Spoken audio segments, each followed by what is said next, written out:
The Ceylon Petroleum Corporation says if the SriLankan Airlines does not pay the money that it owes to the CPC by Wednesday, they will refrain from distributing fuel to the national carrier. A spokesperson of the CPC said a letter that would serve as a reminder of the due payments had been sent to SriLankan Airlines already. As per an agreement reached by the CPC with SriLankan Airlines, fuel worth 13 billion rupees is provided to the national carrier on a credit basis. However, at present, the CPC had provided fuel worth 14 billion rupees on credit basis to the national carrier. The CPC says there is an outstanding payment of 8 billion rupees for the fuel purchased in 2008. The remaining 6 billion rupees is a fuel purchased on credit basis at various instances after the year 2008. Newsfirst inquired about the matter from the chairman of the SriLankan Airlines.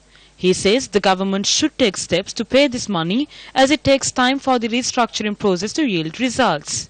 He added that discussions are being held with the government on the money that needs to be paid to the CPC.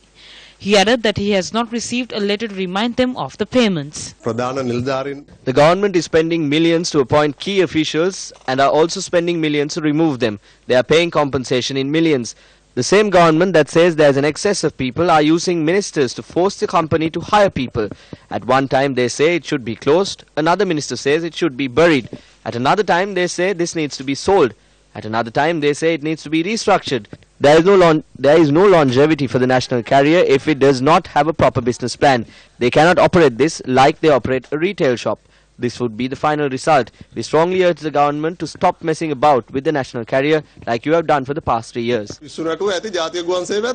Meanwhile, the Ceylon Electricity Board has to pay 45 billion rupees to the CPC. The CPC says that it should receive 312 billion rupees from the Treasury for the national fuel concession. The Ceylon Petroleum Corporation has to receive approximately 69 billion rupees from state-owned companies. Against this backdrop, the Inland Revenue Department decided to cancel all bank accounts of the CPC since they were unable to pay a sum of 762 million rupees as taxes. As a result, operations of the CPC were affected. The distribution of fuel, purchases and other activities were also stopped.